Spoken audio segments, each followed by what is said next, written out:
कुछ ऐसे भी किस्से हमारे आपके जीवन में सामने देखने को मिल जाते हैं जो पूरी मानव प्रजाति को शर्मसार करने का काम करते हैं।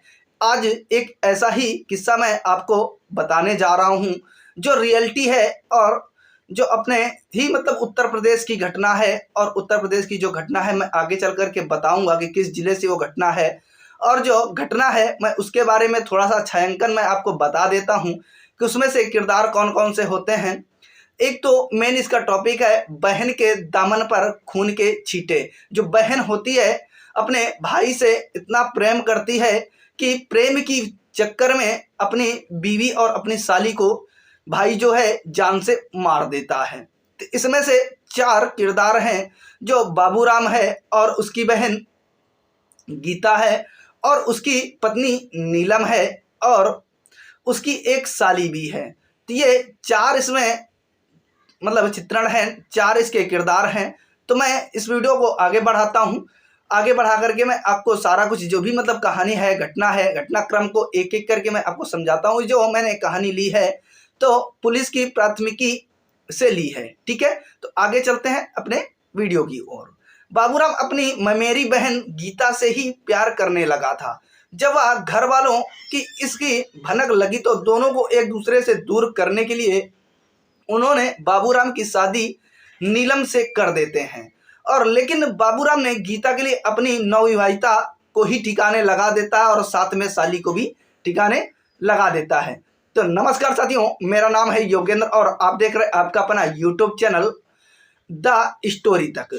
इस चैनल पे केवल स्टोरीज मिलती हैं जो क्राइम स्टोरी होती हैं, इससे रिगार्डिंग मिलती हैं। जो धार्मिक स्टोरी होती हैं ये भी इसी चैनल पे मिलती हैं। तो चलते हैं अपनी वीडियो की तरफ बिना कोई देरी को, बिना कोई टाइम गंवाए। वीडियो में आगे बढ़ने से पहले आपसे एक छोटी सी रिक्वेस्ट है, हाथ जोड़ करके कि चैनल पे अगर नए हैं तो चैनल को सब्सक्राइब कर लीजिएगा और बेल के आइकन को हिट करना ना भूलिएगा, ताकि आने वाली इसी तरह की जो भी होगी लेटेस्ट वीडियो आप तक सबसे पहले पहुंच पाएगी। तो चलते हैं अपनी वीडियो की तरफ। देखो, नीलम की शादी को अभी 3 महीने ही हुए थे।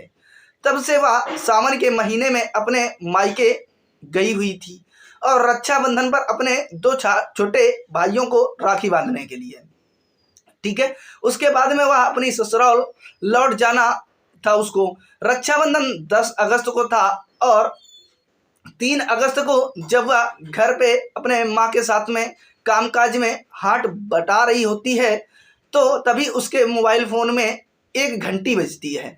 वह काम छोड़कर एक कमरे में जाती है जहाँ पे उसका मोबाइल रखा होता है। और जब मोबाइल जहाँ पे रखा होता है, मोबाइल मेज पे रखा होता है, मोबाइल को मेज से उठा लेती है। उठा करके देखती है कि फ़ोन उसके पति बाबूराम का था। उसने तुरंत अपना जो भी मोबाइल है, मोबाइल से कॉल को रिसीव करती है। कॉल को रिसीव करने के बाद में हेलो बोलती है। जैसे ही हेलो कहती है तो बाबूराम की आवाज़ उधर से सुनाई पड़ती है, नीलम तुम दातागंज आ जाओ, मैं तुम्हें गोपाल सिद्ध का मेला आपको दिखाने लेकर जाऊंगा, ठीक है।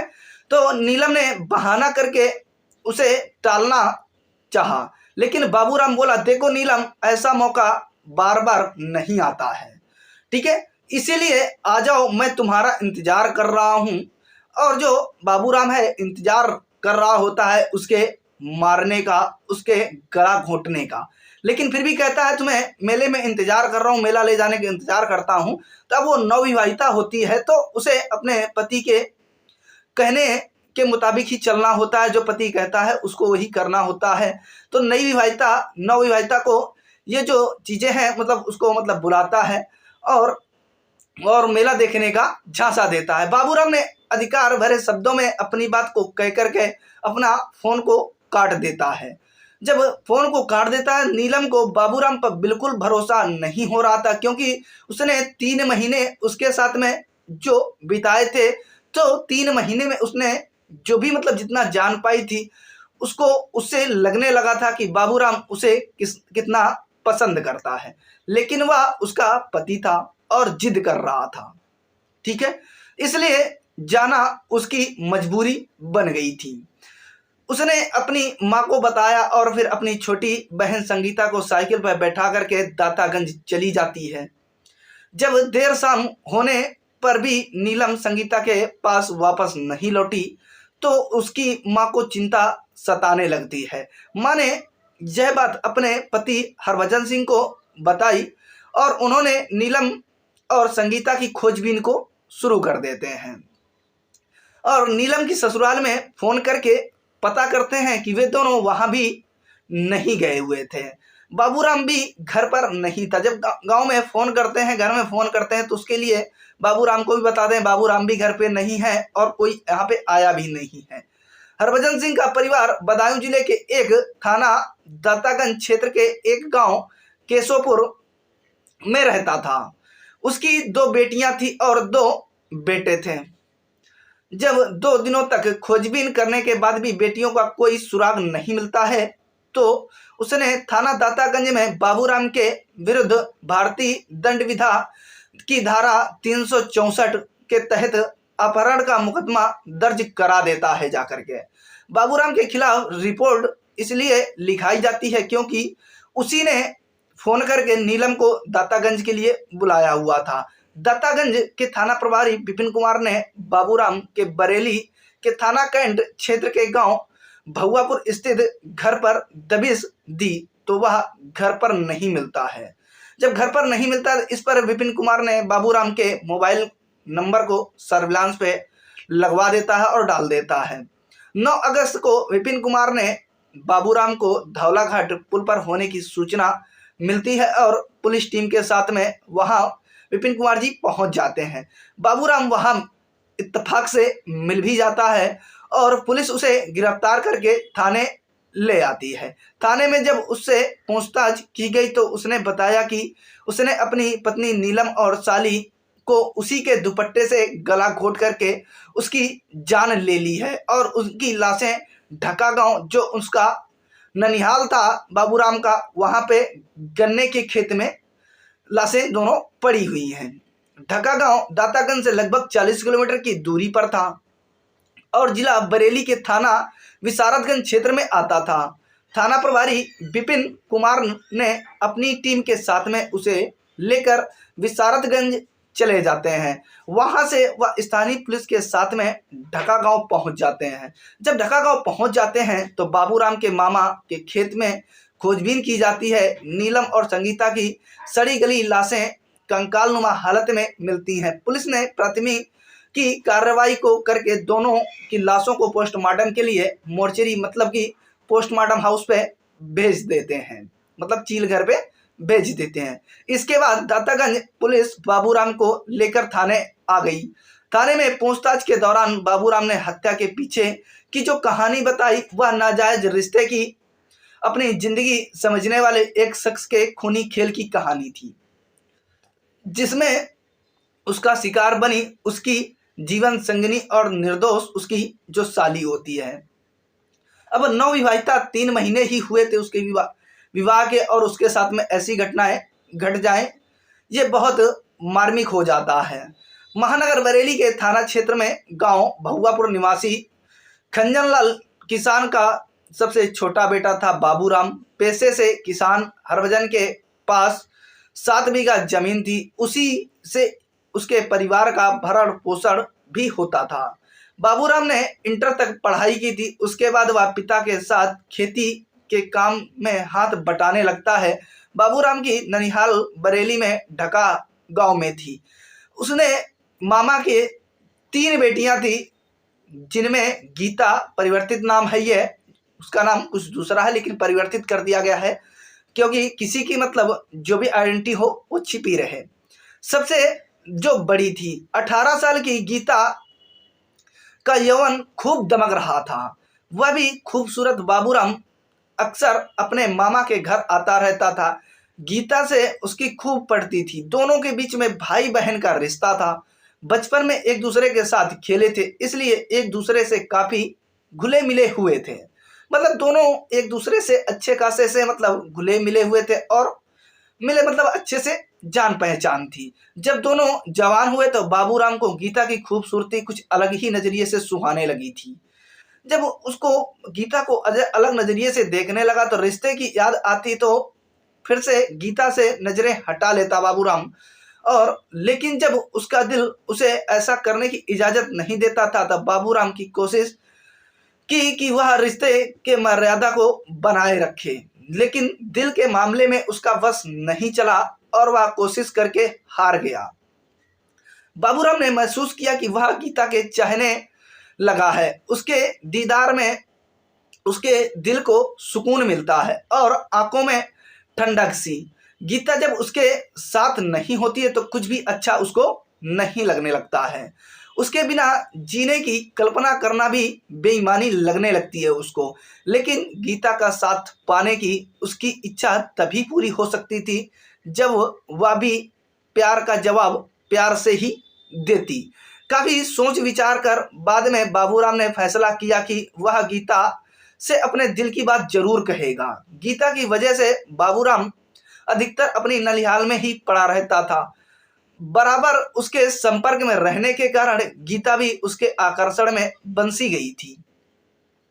लेकिन बाबूराम के साथ रहने पर उसे भी दुनियादारी की सुध नहीं रहती थी। एक दिन गीता अपने कमरे में बैठी हुई, तभी बाबूराम वहां पर आ जाता है और अपने मन में जो ठान रखा था उसको गीता से अपने दिल की बात को बता देता है। वह उसके पास बैठते हुए बोलता है, गीतू, आज मैं तुमसे कुछ कहने वाला हूँ। क्या कहना चाहते हो? गीता मतलब डायरेक्टली सवाल करती है कि क्या कहना चाहते हो, बताओ। गीता ने उत्सुकता से ये चीजें पूछी हुई थी, तो मुझे डर है कि तुम मेरी बात सुनकर नाराज ना हो जाओ। गीता बोलती है, ऐसी कौन सी बात है, बताओ भी जरा कि ऐसी कौन सी बात है जिससे मैं आपको इतना डर लग रहा है और मैं नाराज हो जाऊंगी। गीतू, मैं तुमसे प्यार करने लगा हूँ। जवाब में बाबूराम कहता है, गीतू, मैं तुमसे प्यार करने लगा हूँ, क्या तुम मेरे प्यार को स्वीकार करोगी? बाबूराम ने गीता का हाथ अपने हाथ में लेकर के एक ही झटके में सारा कुछ बोल देता है। और जब गीता ये सुनती है तो कहती है, क्या? सुनकर गीता ये चीजें चौंक पड़ती है। उसे एकाएक अपने कानों पर भरोसा नहीं होता है। ठीक है, हाँ गीता, मैं तुमसे प्यार करने लगा हूं। बाबूराम फिर से वही चीजें दोहराता है और फिर से वही बात कह देता है, और तुमसे शादी करना चाहता हूं। ये कैसी बातें कर रहे हो बाबूराम? ये कैसी बातें कर रहे हो बाबूराम? तुम अच्छी तरह से जानते हो कि हमारे बीच भाई बहन का रिश्ता है, लेकिन तुम ये कैसे सोच सकते हो? गीतू, मैंने कभी भी तुम्हें बहन की नजर से नहीं देखा है। बाबूराम ये चीजें कह रहा है, देखो, मुझे अपने प्यार की भीख दे दो, मैं तुम्हारे लिए पूरी दुनिया से लड़ने के लिए तैयार हूँ। हम समाज की नज़र में भाई बहन हैं। जब लोगों को पता चलेगा तो वे हमें कभी एक नहीं होने देंगे। तुम किस किस से लड़ोगे? ये चीज़ें मतलब जो गीता कहती है, तुम किस किस से लड़ोगे भाई? हम लोगों दोनों लोग भाई बहन हैं समाज की नज़र में, तो आप समाज में किससे किससे मतलब ये लड़ाई झगड़ा मोल लेते फिरोगे? मुझे किसी की फिक्र नहीं है, बाबूराम कह देता है। बस तुम एक बार हाँ कर दो। ठीक है, तुम इतना कह रहे हो तो मैं एक बार इसके बारे में सोच करके जवाब दूंगी। गीता ने उसे टालने के लिए कहा था। ठीक है, कल सुबह मुझे बरेली जाना है, शाम तक लौट आऊंगा। तब तक तुम सोच लेना और मुझे अपना जवाब बता देना। लेकिन आप कोशिश ये करना कि आपका जवाब हाँ में ही हो और मेरे ही हक में हो। कहकर बाबूराम कमरे से बाहर चला जाता है। और रात को खाना खाने के बाद गीता जब सोने के लिए बिस्तर पर लेटी तो नींद उसकी आंखों में कोसों दूर थी। उसके कानों में बाबूराम के शब्द गूंज रहे थे। उसने अपने दिल में झांकने की कोशिश की। उसे लगा कि वह भी जाने अनजाने बाबूराम से प्यार करने लगी है, लेकिन भाई बहन के रिश्ते से अपने प्यार का इजहार नहीं कर पा रही थी। अब जब बाबूराम प्यार की बात कर रहा है तो उसे पीछे हटना नहीं चाहिए। जिंदगी में सच्चा प्यार हर किसी को नहीं मिलता है, ऐसे में वह बाबूराम के प्यार को क्यों ठुकराए? काफी सोच विचार कर उसने फैसला कर लिया कि उसे क्या करना है। अगले दिन की सुबह गीता के लिए कुछ अलग ही था। बाबूराम के प्यार में डूबी हुई गीता खोई खोई सी लग रही थी, लेकिन किसी को भनक तक नहीं लगी उसके दिमाग में क्या चल रहा था। उधर उस दिन गीता को बेसब्री से बाबूराम के लौटने का इंतजार था। बाबूराम रात को लगभग 9 बजे घर पर लौटता है और लौटने के बाद में घर के लोगों से मिलकर गीता के कमरे में आ जाता है। उसने आते ही गीता से पूछा, गीतू जल्दी बताओ तुमने क्या फैसला किया है।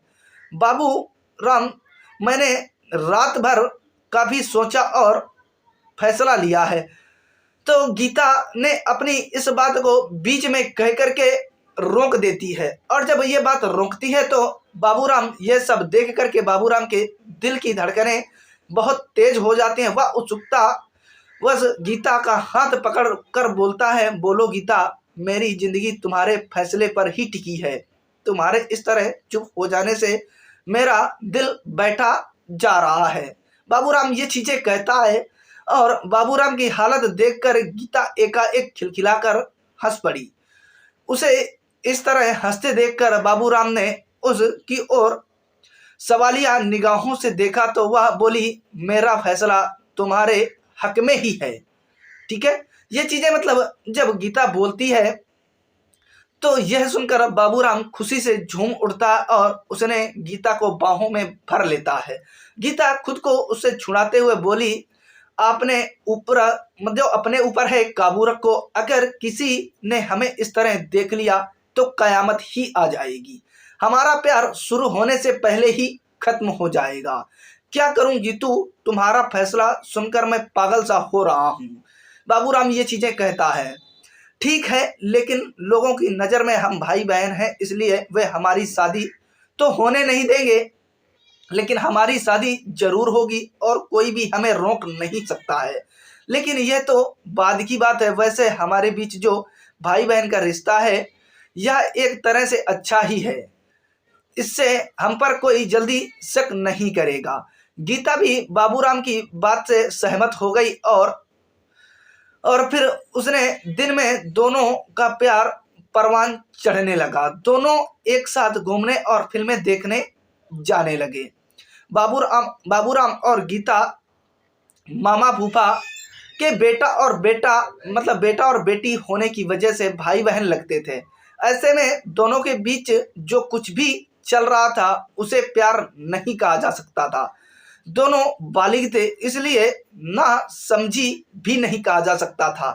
बहरहाल उनके बीच में पक रही थी खिचड़ी की खुशबू। बाहर पहुंची तो लोग तरह तरह की बातें करने लगे। जो उनके बीच में जो खिचड़ी पक रही थी उसकी खुशबू जब बाहर पहुंचती है तो लोग तरह तरह की बातें करने लगते हैं।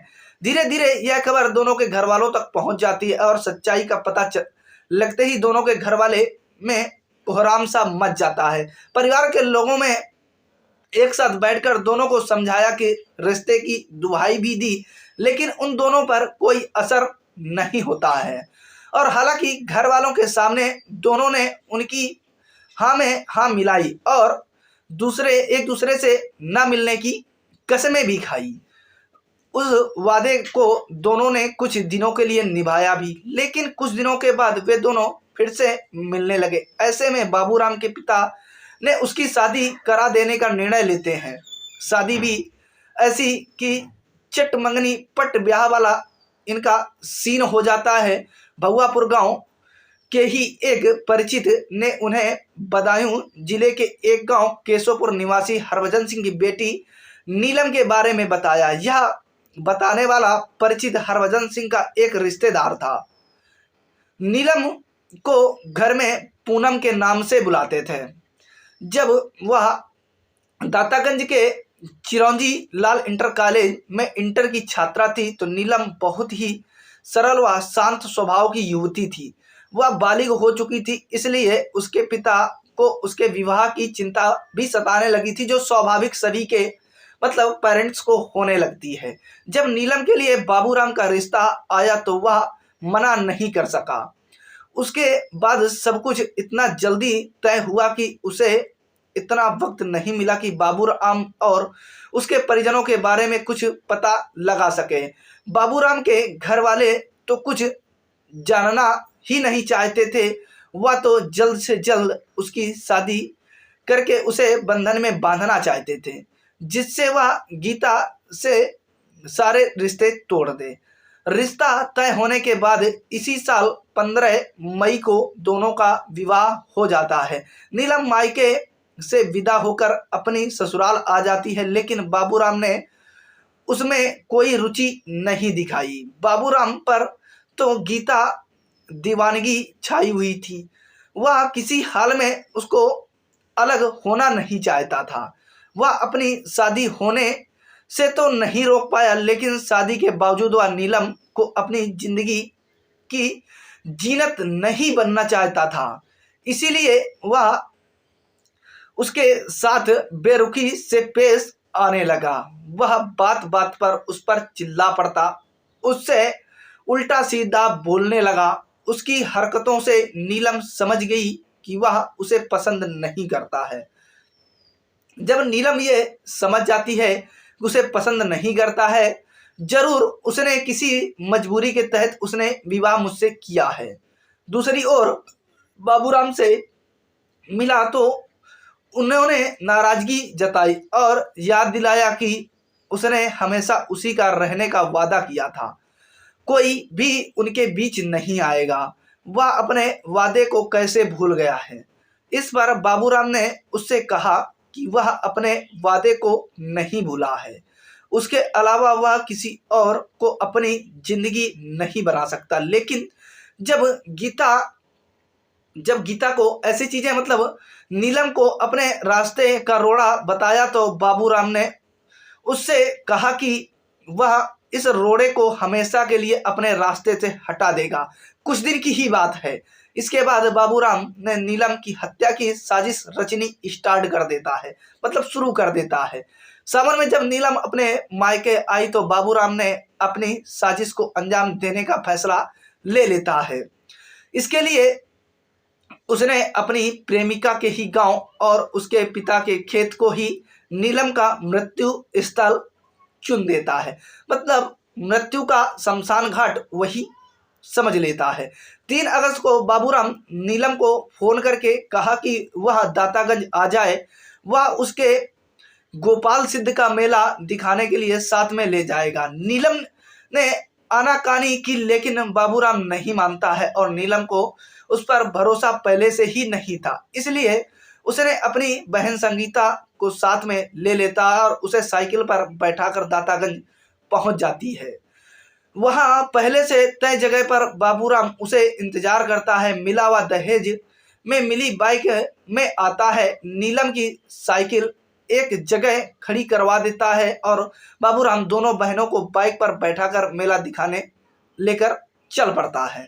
जब शाम होने लगती है तो वह उन दोनों को बाइक पर साथ ले जाकर के दातागंज से 40 किलोमीटर दूर ढका गांव की ओर चल दिया। नीलम ने पूछा तो उसने कहा कि उसे जरा मामा से काम है, इस बहाने वह मामा व अन्य घर वालों से मिल लेगी।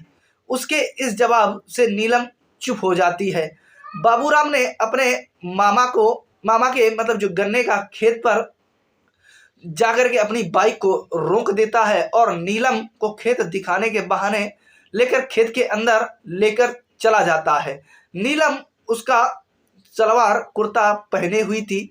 उसने अपना दुपट्टा गले में लटका रखा था। खेत के अंदर जाकर बाबूराम ने उसी दुपट्टे से उसका गला घोंट देता है और उसकी हत्या कर देता है।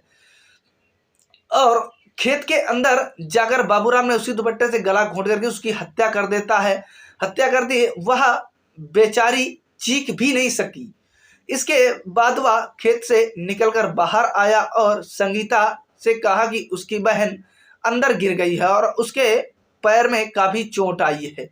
यह सुनकर संगीता उसके साथ खेत के अंदर चली गई। अंदर पहुंचते ही बाबूराम ने पीछे से उसी के दुपट्टे से गला घोंटकर उसकी भी हत्या कर देता है। मतलब एक को हटाने के चक्कर में 2 की हत्याएं एक साथ कर देता, मतलब एक गुनाह को छिपाने के चक्कर में एक गुनाह और कर देता है। संगीता की हत्या करना बाबूराम की मजबूरी थी, क्योंकि अगर वह उसे नहीं मारता तो वह सब कुछ अपने घर वालों को बता देती।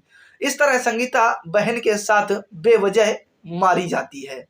दोनों बहनों की लाशों को वहीं पर छोड़कर बाबूराम अपने मामा के घर आ गया। वहां उसने गीता को नीलम और संगीता की हत्या कर देने की बात को बता देता है। देर रात वह मामा के घर से निकलकर अपने घर पहुंचा।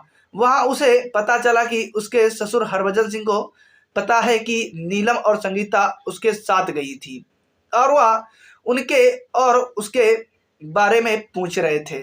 यह सुनकर बाबूराम को अपने पकड़े जाने का भय सताने लगता है और वह घर से फरार हो जाता है। लेकिन बाबूराम के गुनाह ने उसका पीछा नहीं छोड़ा। जो गुनाह करते हैं उसका, जो गुनहगार होता है, गुनाह उसका पीछा कभी नहीं छोड़ता है और अंततः वह पुलिस की गिरफ्त में आ ही जाता है। और जब थाना प्रभारी विपिन कुमार ने इस केस के बारे में भारतीय दंड विधा की धारा 302 या 201 और बढ़ा दी, प्राथमिकी कानूनी कार्यवाही पूरी करके पुलिस ने बाबूराम को सीजेएम की अदालत में पेश किया और जहां से उसे जेल में भेज दिया जाता है। तो इस कहानी से आप लोगों को क्या सीख मिली है, हमारे कमेंट बॉक्स में कमेंट करके जरूर बताइएगा।